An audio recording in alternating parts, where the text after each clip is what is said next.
One of Japan's most cold-blooded killer, this is the case of Tsutomu Miyazaki. How Tsutomu Miyazaki went from a star student to a serial cold-blooded killer, and was nicknamed the Otaku Killer.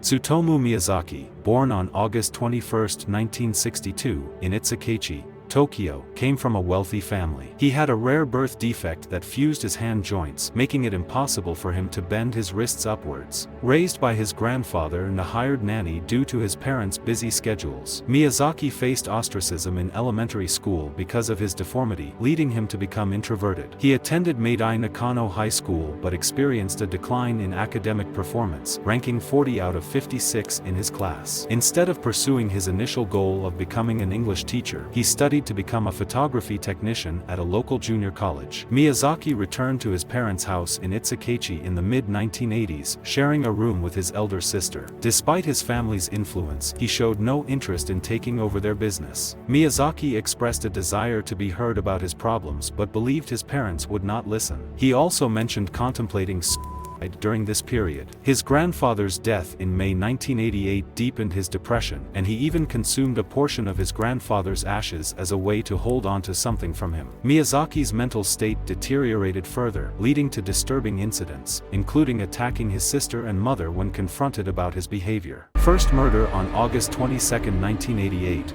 Just one day after his birthday, Miyazaki abducted a young girl named Marikano while she was playing at a friend's house and drove her to a wooded area. The two sat in the car under a bridge for several minutes before he strangled her to death and engaged in with her corpse, leaving her in hills near his home, taking her clothes with him. Miyazaki eventually returned to her and removed body parts and some of her teeth. Miyazaki turned Kano's bones into powder and placed them in a box, alongside with her teeth, pictures of her clothes and a postcard containing the words, "Mari, cremated, bones, investigate, prove," which he then sent to her family. Miyazaki kept her hands and feet on his apartment. Second murder on October 3rd, Miyazaki spotted Masami Yoshizawa on a rural road, offering her a ride and taking her to the same place where he had killed Kano, repeating the same process of strangling the child, having sex with her corpse and taking her clothes.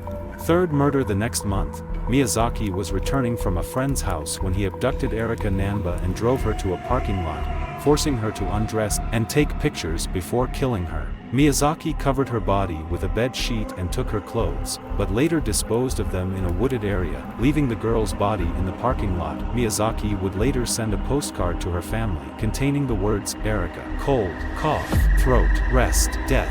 Fourth murder on June 6, 1989, Miyazaki led a girl into his car after taking pictures of her, leaving her body in his apartment and using it for taking pictures of it. When her body began decomposing, Miyazaki dismembered it, disposed of the head in a cemetery and the torso in hills, but he would later retrieve the body parts, keeping them in his closet.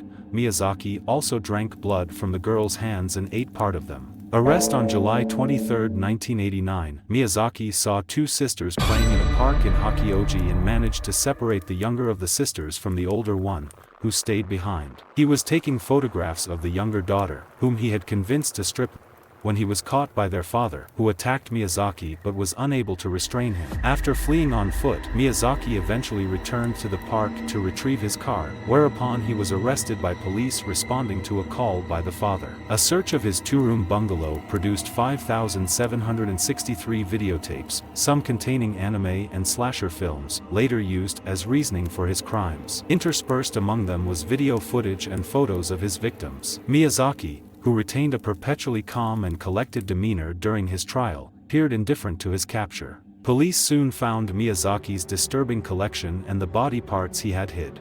Trial. During his trial, Miyazaki blamed the murders on an alter ego called Rat Man, who coerced him into committing the murders. The court judged him fit to stand trial and he was sentenced to death. Truly disturbing. That's all for today's video.